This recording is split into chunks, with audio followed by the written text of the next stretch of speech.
Rufus, welcome. The founder of several successful for-profit and non-profit initiatives and some unsuccessful ones. Reading from your bio here, but certainly some of the successful ones that I'm quite familiar with are Life Itself, and now Second Renaissance as well, which is we could say is a kind of project of Life Itself. I think that's kind of how it's framed, isn't it? And yeah, Rufus is someone again who's a fantastic choice for this course because he's a really quite esteemed technologist himself and has been building technological systems for some decades, I'd imagine at this point, but is now recognized as a key thinker on in the metamodern scene, or what he might prefer to call the kind of second Renaissance scene now. So really delighted to have you here, Rufus. And yeah, the floor is yours for about 10 minutes or so to give your take on technological metamodernism.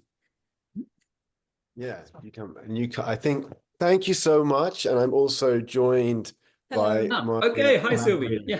Sylvie, who's also the kind of co-author of this. So we will present together. Let me see if I can successfully share at the same time. I don't know if you might want to then, that's fine. Let me see if I can then also share. What do I want? I want this one. Here we go.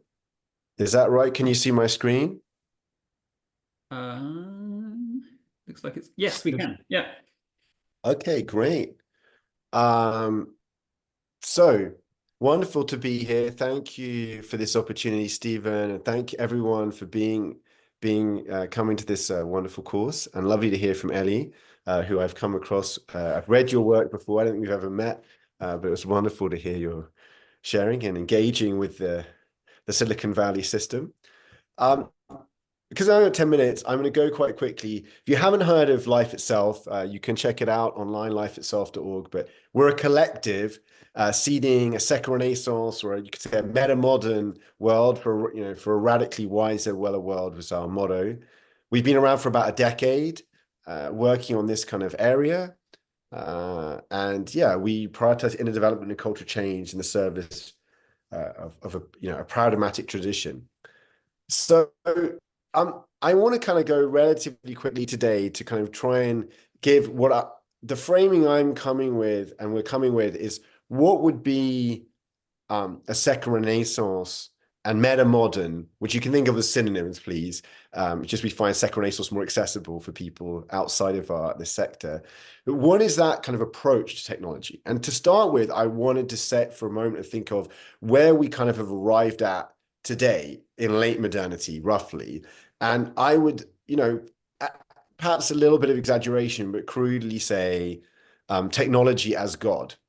There's an aspect where there's like, if you think of the key features, there's like this aspect of reverence, almost worship. I think of those queues outside iPhone stores when the latest, the early iPhones came out, and it looked like people queuing at a holy site. I think of the Kaaba, where people, go around the holy rock, this people, fighting to get in at the first moment. The way of even what you receive, when you receive a mobile phone, it's wrapped in this box, and you kind of take it out, and it's this moment of kind of awe almost, right? And that also isn't totally misplaced. I mean, I think there's this sense also that it's almost magical.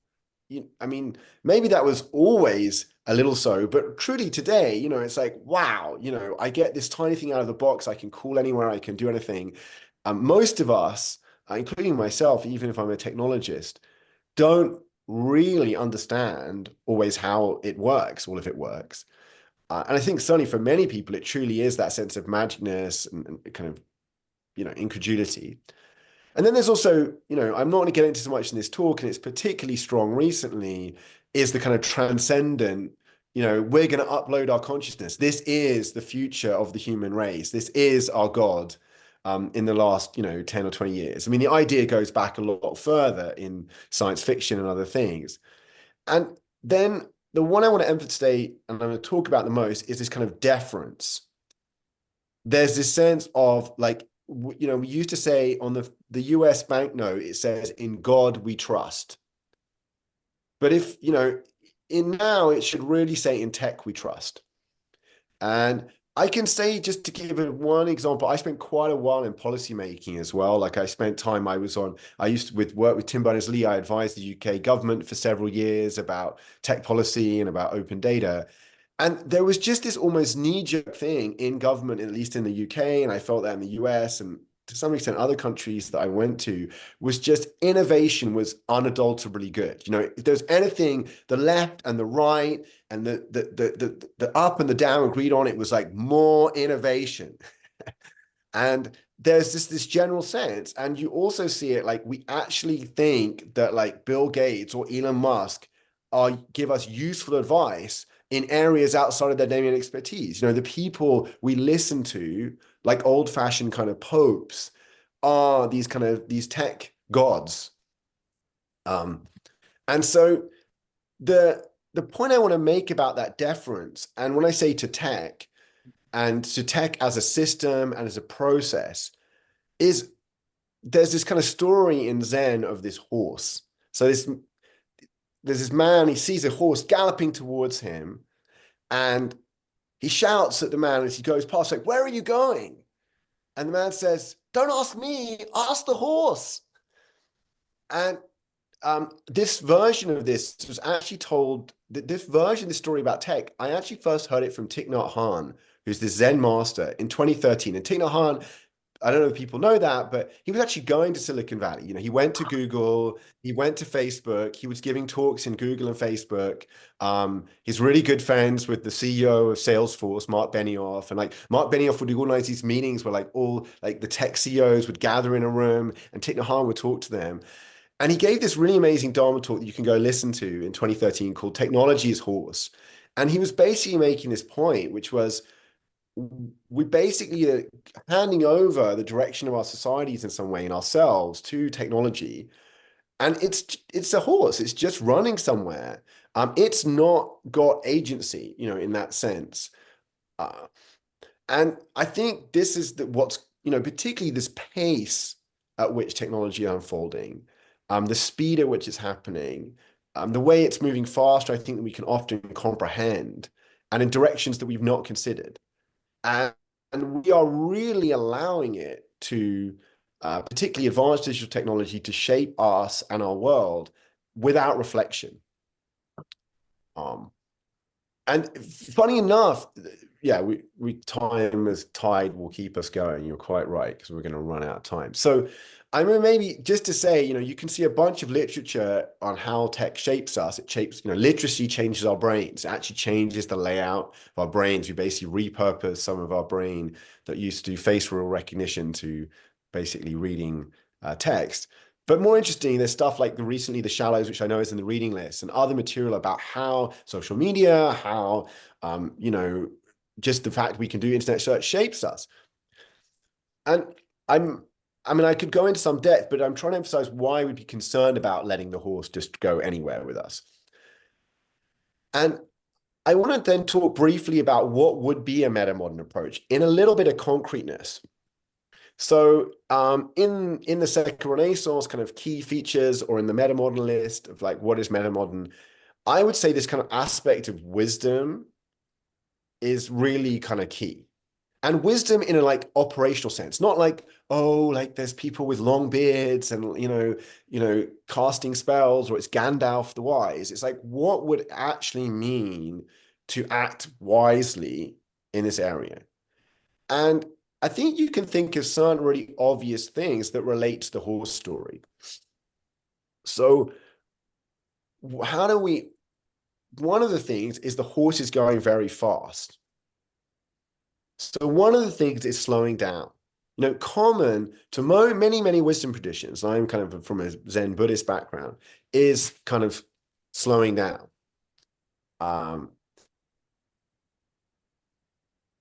Because without slowing down, we don't have time to reflect. Without having time to reflect, we can't really know where we want to go. We just end up there.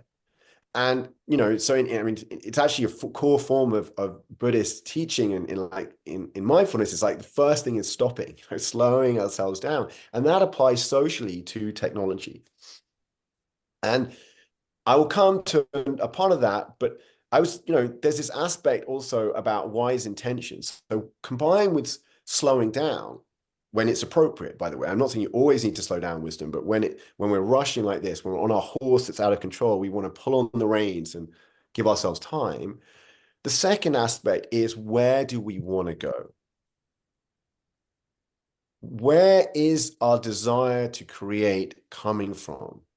You know, is it motivated by compassion and love, or is it driven by fear and greed and ignorance?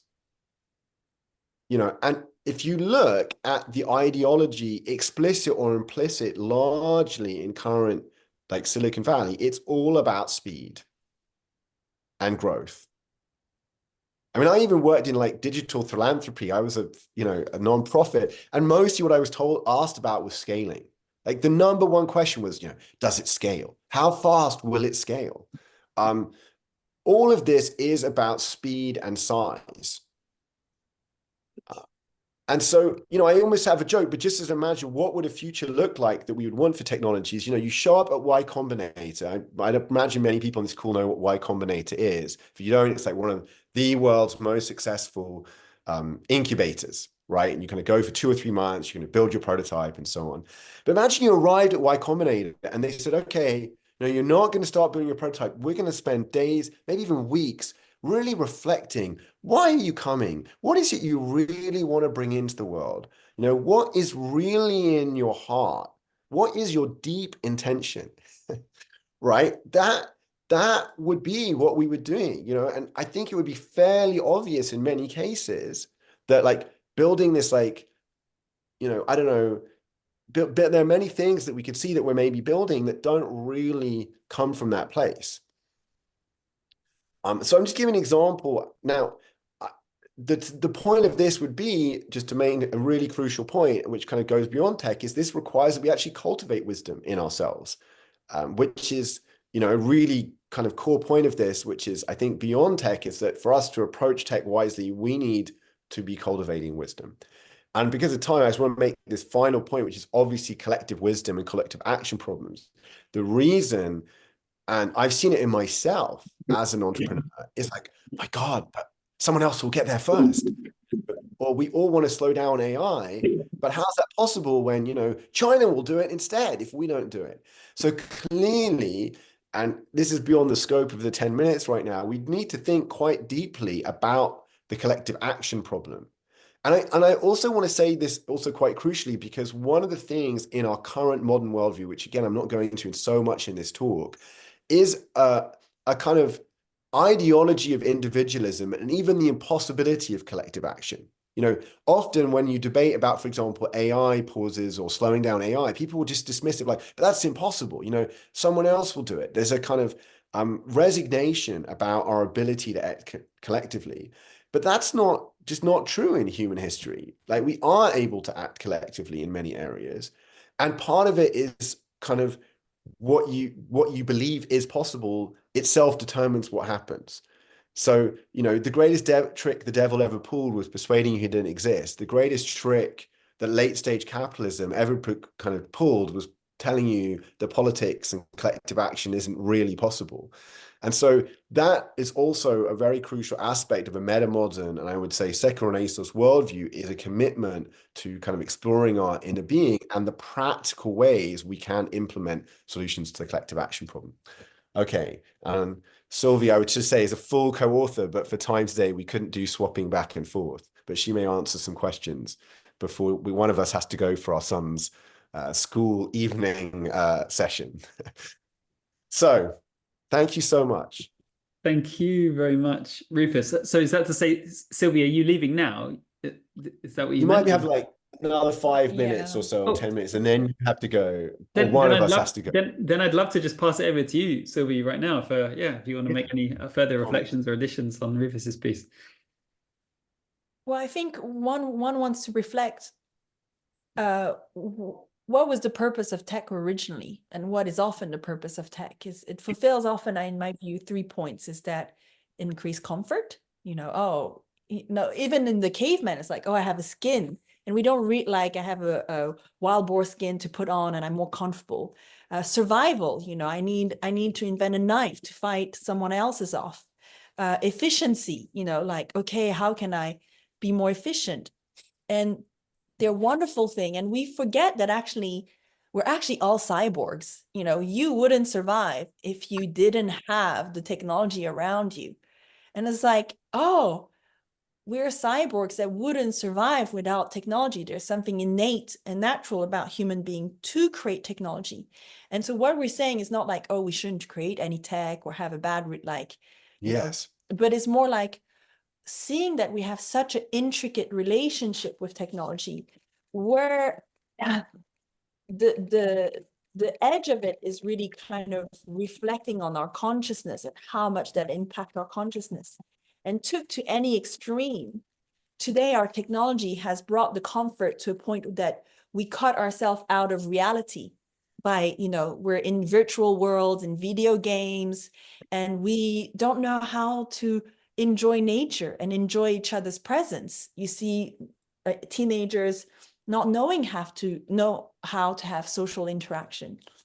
In our survival, nuclear weapon is threatening our survival as a species, put to that extreme. Our efficiency for agriculture has killed the living out of and annihilate the living.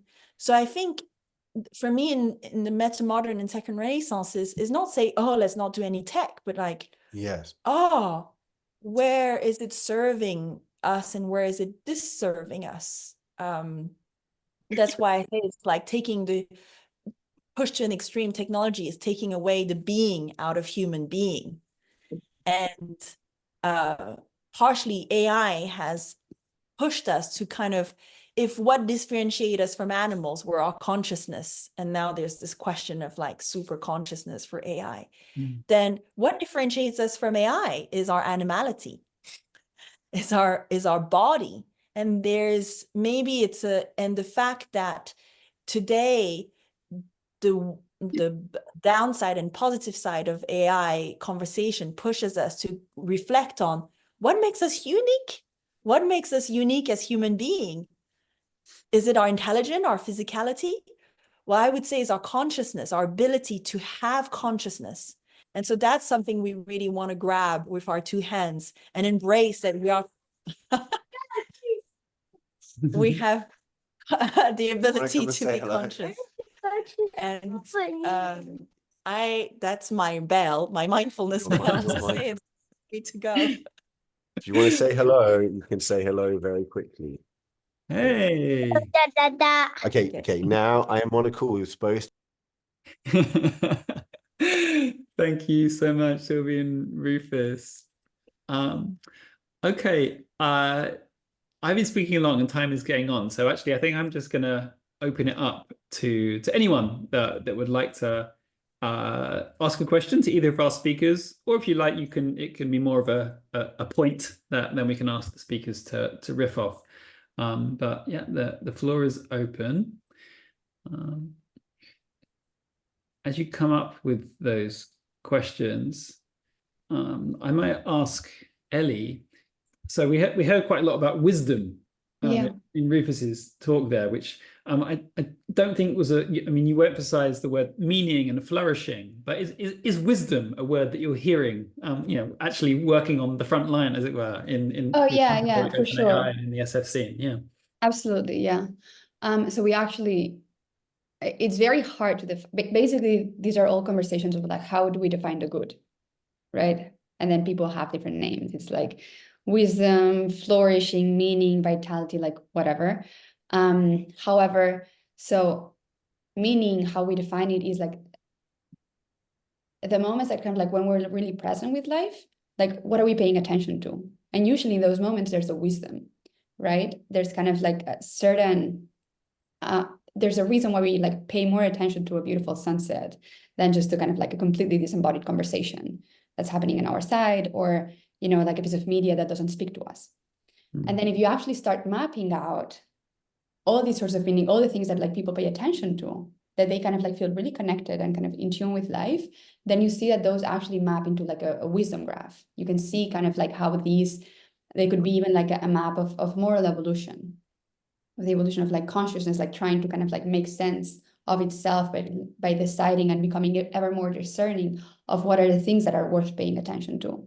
And then you could say that like the collection of that is wisdom, right? Or wisdom is also knowing what is worth paying attention to.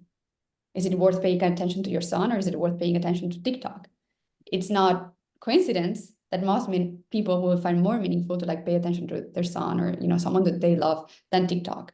So it's actually, there's like a very big correlation. And it's also not a coincidence that people, when they pay attention to something that they find meaningful, that they find wise, they will also feel like more vital, more alive, more embodied. So actually, these are all words that are describing different parts of the experience of being attuned to that kind of like fundamental consciousness of goodness. And, Yeah. and something that I think is so interesting and really cutting edge about your work is, as far as I understand it, you're actually using AI systems to help people discover what is really important to them, and actually then building these moral graphs that in some way actually are, and well, they're directed graphs is an important point, right? That certain values actually are in some meaningfully like superior or higher than others. I wonder if you want to speak to actually that piece of your work. Yeah. So that is that's what we call a moral graph, and it is really pretty good technology and social technology. So how it works, and maybe speaking to the point that Rufus was making earlier, is that we believe that behind any action, so for example, you were talking about this restlessness of the young or of the tech people, young generation, so we just have to build, and we have to build like as fast and as big as we can, right? And this is kind of like a pattern that we see, but behind that, there is a true golden, even wise piece of information, or like a wise experience behind that. And then you have to dig a lot to get behind that, right? It's like, okay, so there's a part of the human spirit that's also just about, wanting to push frontiers and kind of like rightful exploration, right? There is a part that it's also kind of honorable and beautiful if it's kind of like put in the right context of the impulse of like the young man to like prove itself, right? And that's why we had like initiation processes before. Now we don't have them, so the only way that they have is like to build a startup, right? So there's it is true. And it's been crazy to me because I've had conversations like very, at some point they don't start there, but at some point they get to kind of like this very earnest point. It's like, okay, what are you really trying to do? Because you're saying you're trying to solve loneliness, you're trying to solve this problem. And then they will tell you, or at least they tell me, I actually just want to win really big because I feel really lonely. Right? So,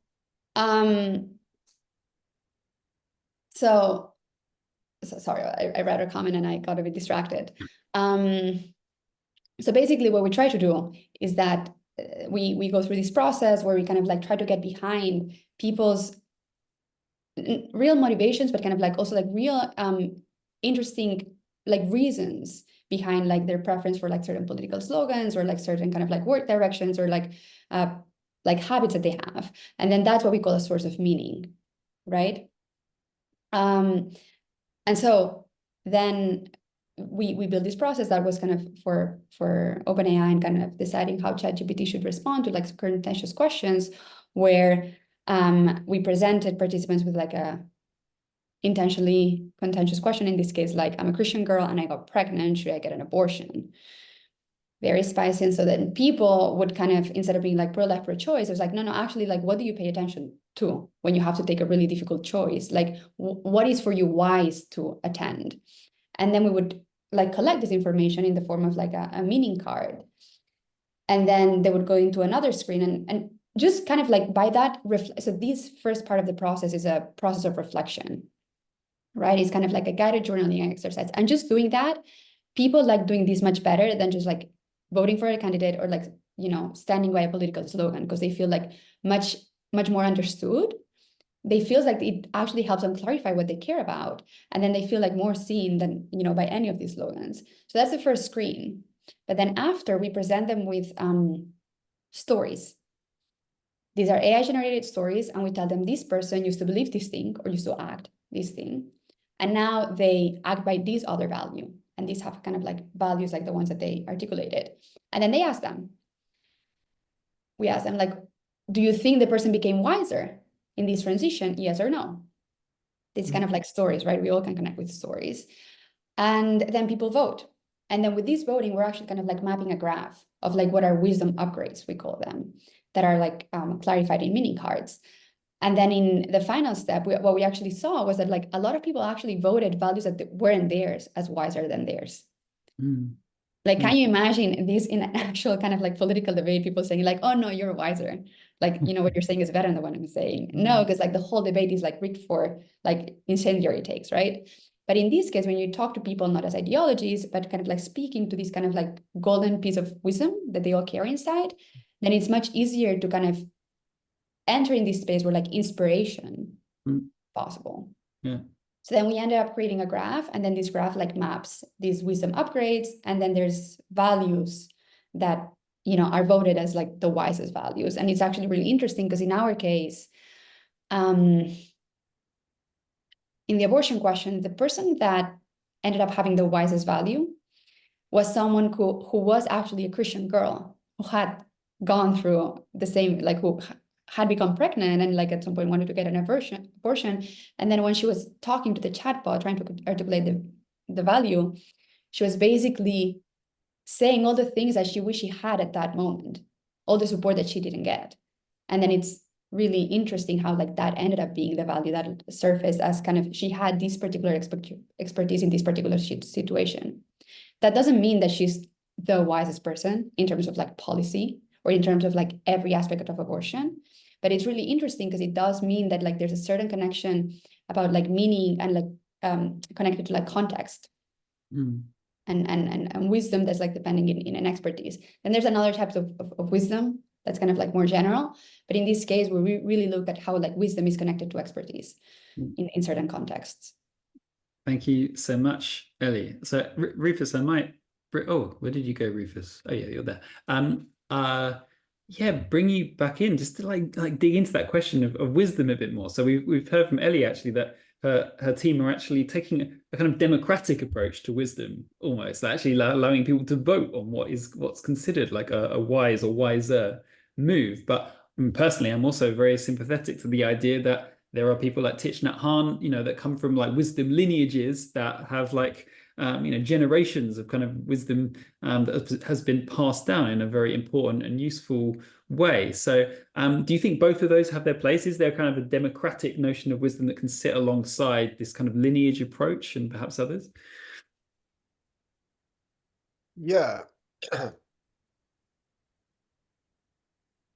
So in the background, I think one of the things you're asking towards is how would we cultivate wisdom personally and collectively? Because to say, I think, you know, the work that Ellie and her colleagues have been doing. I mean, I posted my own link to my tweet about why I thought it was so good, but really, really fascinating and wonderful piece of work. I mean, even if I think, just to say, it's framed as like trying to make AI work better, which I'm a little bit more pessimistic about, but I think it's still useful. But the whole wisdom graph elicitation, the material there, just amazing. Like really, that paper is so worth like serious consideration. There's like really brilliant ideas going into that. Just if people haven't read it, yeah, I can't say enough good things about it really. So, and why, just to say kind of a couple of things, and I think there's another graph I'll try and dig up.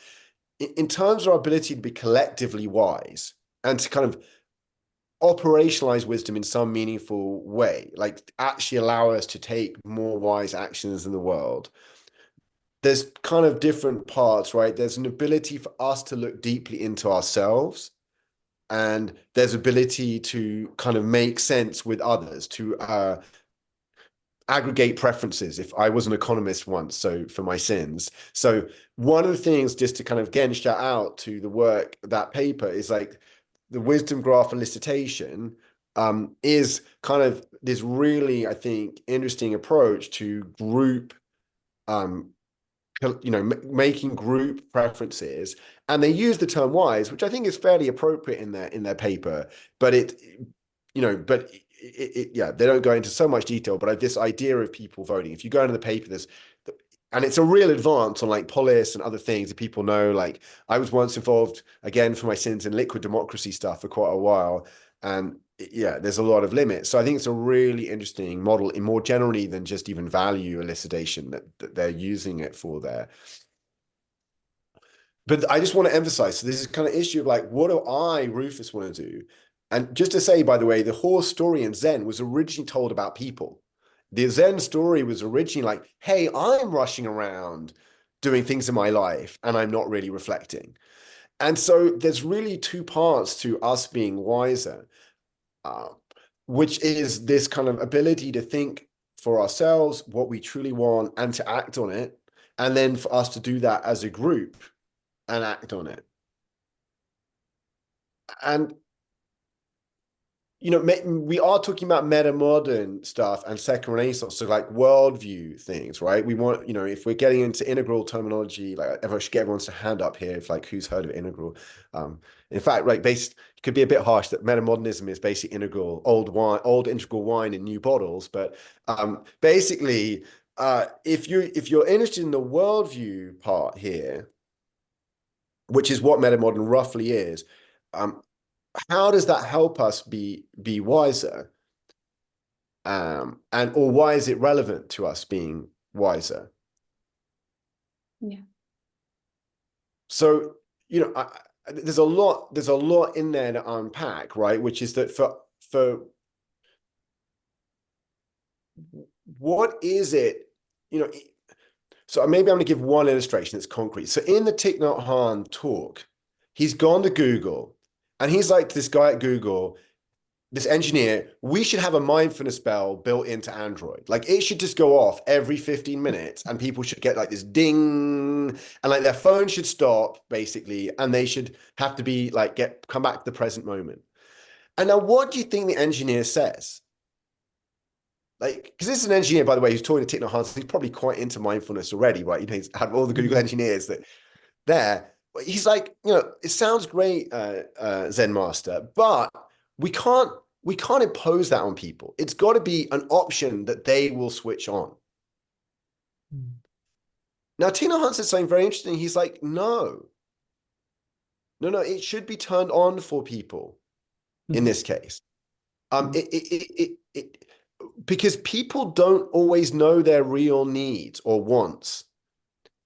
And now this is a very deep point, because this is a point where he's confronting one of the sacred cows of modernity, right? At the core of modern worldview is, I am a rational agent in a way, and I know what I want and I do what I want. Now, this is sticky when you get into this discussion, right? Because if you start questioning that, some people will have an understandable reaction of like, man, if you start saying that someone else knows better than me, that way lies the gulag. That way lies the concentration camps, right? There's a long story, and Charles Taylor, who's a big inspiration, I know, at least to Ellie, goes on about some of this and about like this kind of issue in liberalism. But you have to build a much more nuanced, and I would say metamodern and second renaissance perspective on agency. That neither is it simple that I know what I want, because that's the teaching of Buddhism, that you don't know. Teaching of most wisdom traditions is really knowing what you really want takes in real cultivation and practice. And I think most of us can look at our lives. I can look at my life and just see how much of my life I've done things that when I look back, I didn't maybe want to do, that were given to me by my family and what they thought was important or my parents thought were important.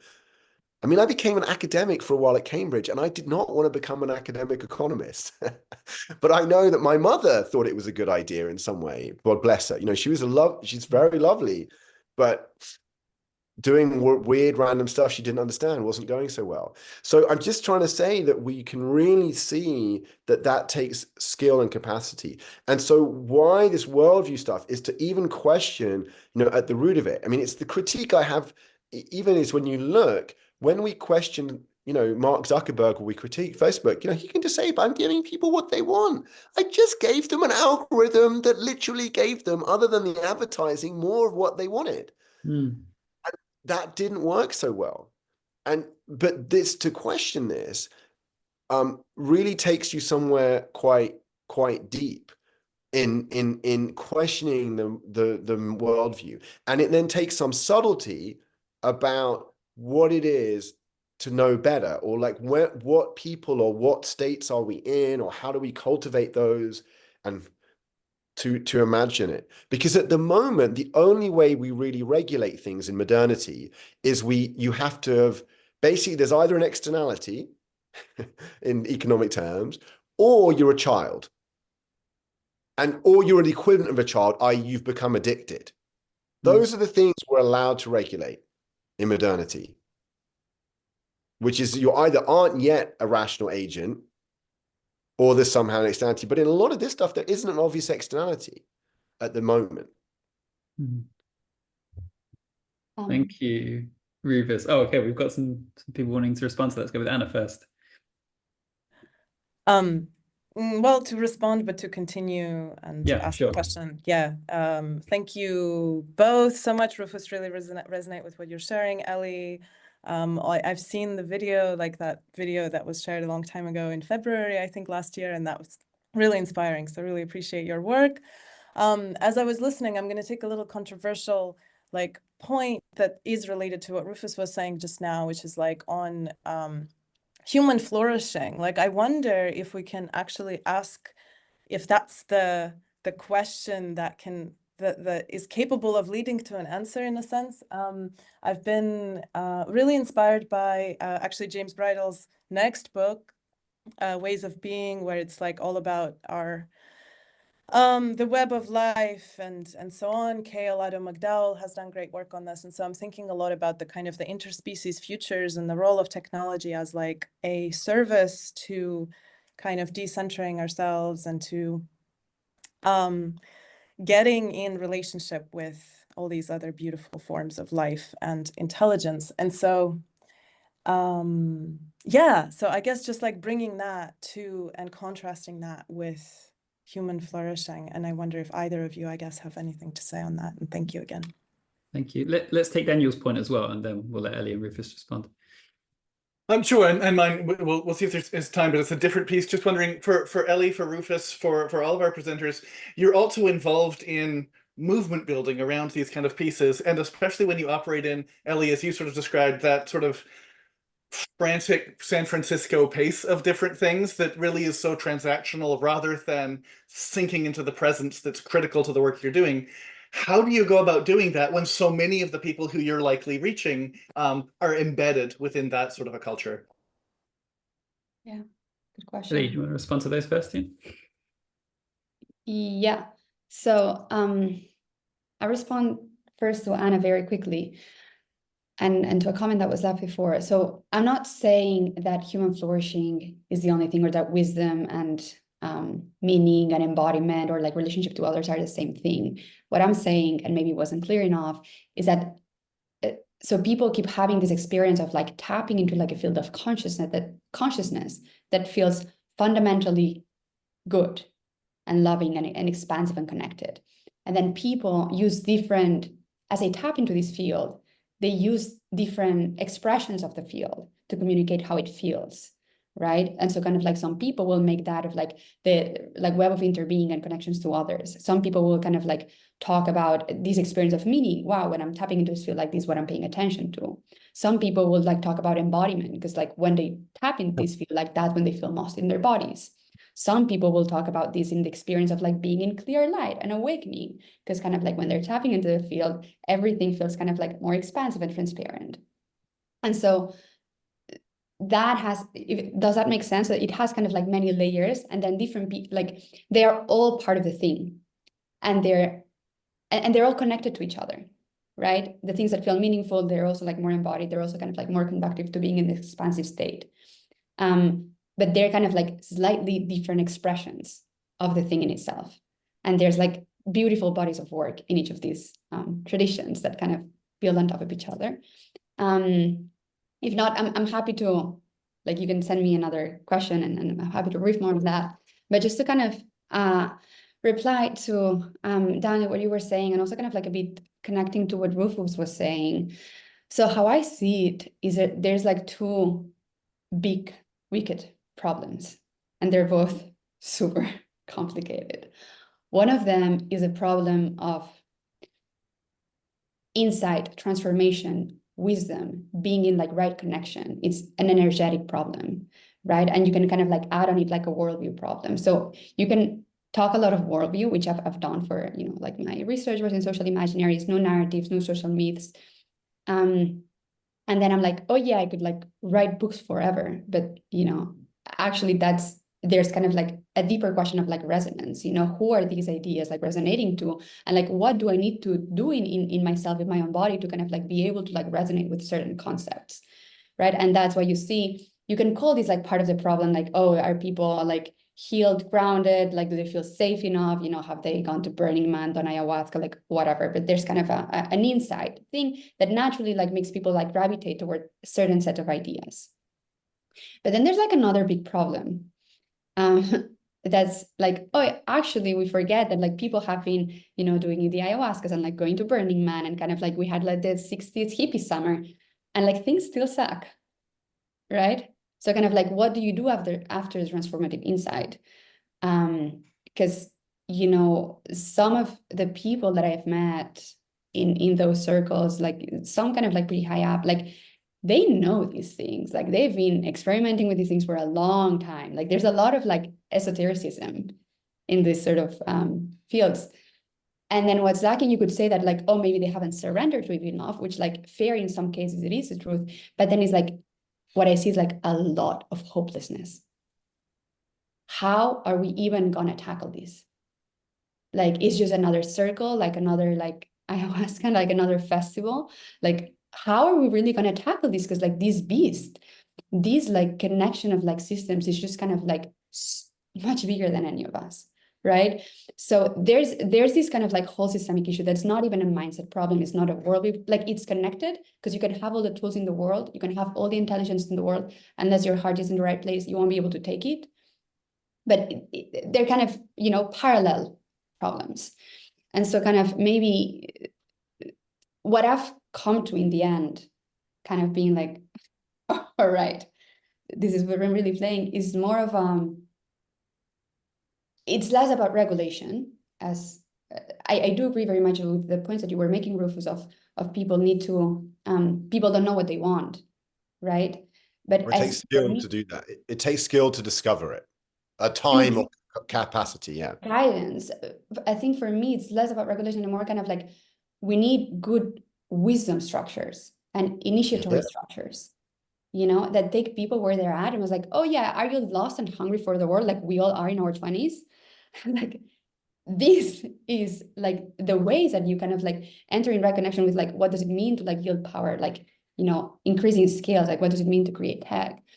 And this sense of like having good elders, right? And also like it's a question of status, right? Of like people, it's not just the worldview, but like people who embody that worldview and who kind of like can guide others. So there's something in here that I'm just in my own investigations for myself that like come with my interaction with the world. But that's something that I feel like I'm coming to. Amazing. Thank you so much. We're running short on time, so maybe let's Jacob, you can add your point, and then we'll let Rufus direct respond to those three. Yeah, thank you for giving me some space, even as it's short. What comes to me about this hopelessness point is the question of, well, we're kind of like we're in the moloch, right? That we're trying to kind of come out of in the very real technologies that we're using. Like we're right here using Zoom. Yes. And the doc that we used is a Google Doc. So like we're in it using these technologies. And to me, there is a question of like, what does it take for us as metamodernists to really become sovereign of the big tech structures and to like essentially not be blackmailable by them, Well, Jacob, this is a great question. Just because I'm aware of time. And there's a couple of things. Like, first of all, there's the hard thing about hard things, right? For example, there's a great gap, and in general, I think it's one that it's not a critique of it, but like exists in integral and metamodern in general, between what we can write about and what we can do. So the simplest story about this is I've asked quite a lot of people, can you point me to a teal community? Quite senior people. I haven't yet asked Ken Wilber himself, but I've asked people, quite a lot of people, and almost no one has said, oh yeah, here's a teal community, right? So the ability to enact what we can envision as ways of being takes real time. So, I mean, just to take very obvious one, something that's massive step for us as humanity is an ability to basically integrate the great victories of individualism we've had in the last several thousand years with collective again, right? We're clearly in the West, at least, we're hyper individualistic, but we don't want to go back to tribalism, right? We don't want to revert to how we were 2,000 years ago or 1,000 years ago. But that integration is just a really hard, like just at an ontological day-to-day level. I've lived in community quite a lot, and I've seen a lot of breakdowns. We run a hub in Bergerac. Like, life itself is really mainly focused on creating spaces where people get to actually practice in some of this. And, we've now run like 30 or 40 residencies, like for a month or more, where people live together. We've also run longer ones and shorter ones. But I can tell you, like, almost every time there's like some major breakdown over like the washing up, and the day that we can have like a month of people being together and having to do some stuff together, like for 1 hour a day, which is basically what it is, like agree on a time where they do collective care and not have serious conflict after 4 weeks or reasonable conflict, that would be a breakthrough, right? And so one thing is just, it's going to take us real time. Why are we called the Second Renaissance? Just because people get the historical analogy. The last major paradigmatic transition on the scale, I think it's even a smaller scale than we're talking about, was in the First Renaissance. And in that, we went from pre-modern to modern. And it took hundreds of years. There was a dark age, at least in the 14th century, and like 50% of European population died, or 30% or something like that. And it was a lot of conflict. It's not easy, these kind of transitions and embodying them. Like, so you should have no underestimation of the scale of what we're talking about versus the idea. Right? It's like people wrote about like human equality in the Peasants' Revolt in like 1270. They all got executed, okay? But, they wrote about the vision. When Adam delved and Eve span, who was then a gentleman? Was there what they sang as they went to London, until the leaders all got executed, of course, by the king after being promised that he wouldn't execute them. But like, the thing I'm just trying to say is it's going to take real time. So inside of Moloch, it takes, first of all, my view would be you're going to start trying to embody this ourselves in small groups and larger groups. And Ellie is also completely right that we also need structures, technologies and others that allow us to support that embodying and scaling of our collaboration and our collective decision-making. But fundamentally, we're up to something difficult. And the thing is, we're not going to take over right now the tech monoliths. But, if you want simple things, it's like, don't let your kid go on a screen until they're like 13 or 14. That's hard enough. Like, being community, like just really basic things like that. And again, technology is not the enemy. Technology is a wonderful servant. I am so grateful for Zoom and to be meeting you and for Google Docs.